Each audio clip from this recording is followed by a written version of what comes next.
ममता बनर्जी का आज सब कुछ दांव पर है।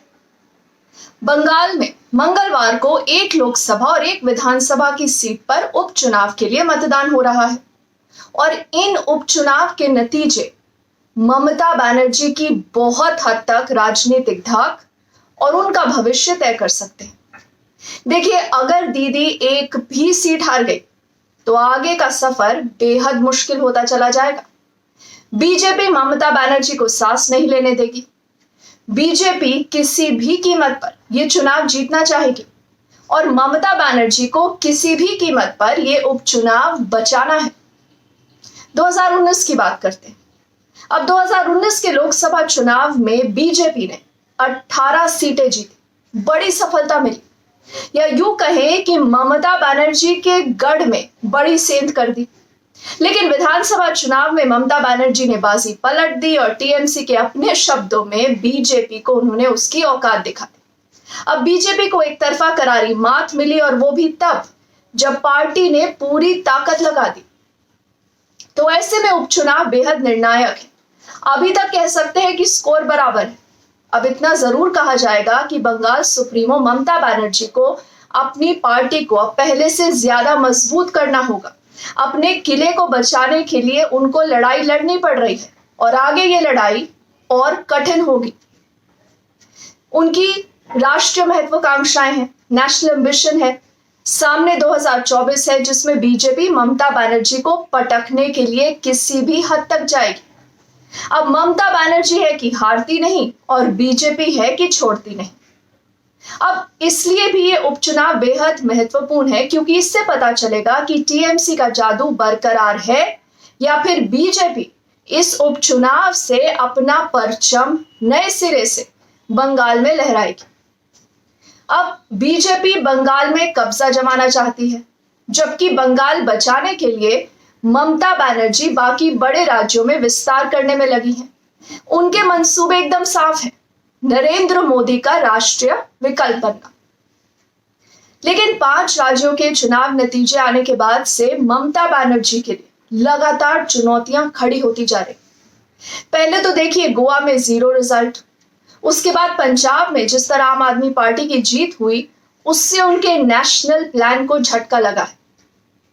उसके बाद बीरभूम हिंसा की बात करते हैं, इससे उनकी सेक्युलर छवि को धक्का पहुंचा और इस घटना की जांच को हाईकोर्ट ने जिस तरह सीबीआई को दे दिया उससे भी उनको झटका लगा है। अब बीरभूम हिंसा में एक और बड़ी बात सामने आई। ये हिंसा एक ऐसी हिंसा थी जो टीएमसी कार्यकर्ताओं के बीच में हुई और इससे यह भी साफ है कि पिछले 10 साल से सत्ता में टीएमसी के अंदर ही अब बहुत ज्यादा चुनौतियां हैं। बीरभूम विवाद का असर आसनसोल में मंगलवार को हो रहे उपचुनाव में दिख सकता है। यहां से टीएमसी की ओर से शत्रुघ्न सिन्हा लोकसभा के लिए उम्मीदवार हैं। अब आसनसोल संसदीय सीट मुस्लिम बहुल क्षेत्र है और यहां पर लगभग 35 से 40% आबादी मुस्लिम समुदाय की है। यह भी कहा जा रहा है कि बीरभूम हिंसा के बाद और उपचुनाव से पहले ममता बनर्जी के तेवर बदले नजर आ रहे हैं। यानी देखिए, पहले तो 5 राज्यों के चुनाव से पहले वो कहती थी कांग्रेस कहां है, यूपीए कहां है, कांग्रेस के बिना आगे बढ़ने की बात कर रही थी।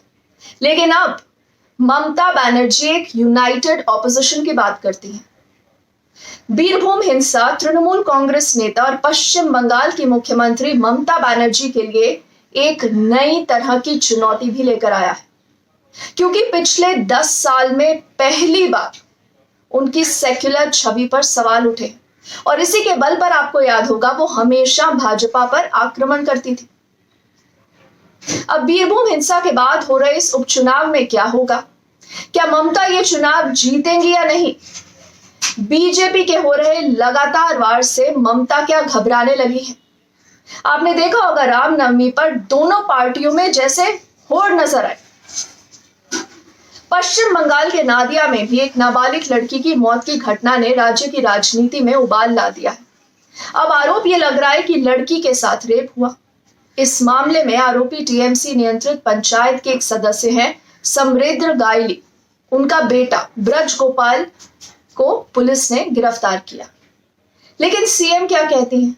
सीएम रेप की बात को मानने से इनकार करती हैं।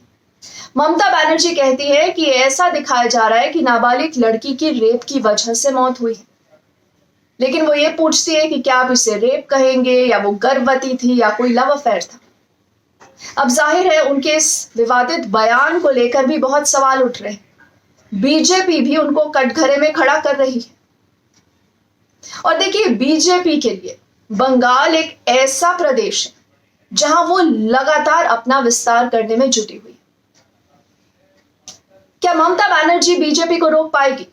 अगर वो ये चुनाव हार गए तो एक नई हेडलाइन बन जाएगी और उनको कई मुश्किलों से दो चार होना पड़े। बंगाल टाइग्रेस के नाम से मशहूर ममता बनर्जी के लिए आने वाला समय बहुत आसान नहीं होगा। उनकी छवि एक स्ट्रीट फाइटर की है। वो तेज तर्रार होने के साथ साथ अनुभवी भी हैं। वहीं बीजेपी भी हर हाल में बंगाल जीतना चाहती है। तो क्या बंगाल टाइग्रेस इंडियन टाइग्रेस बन पाएंगी? देखते हैं।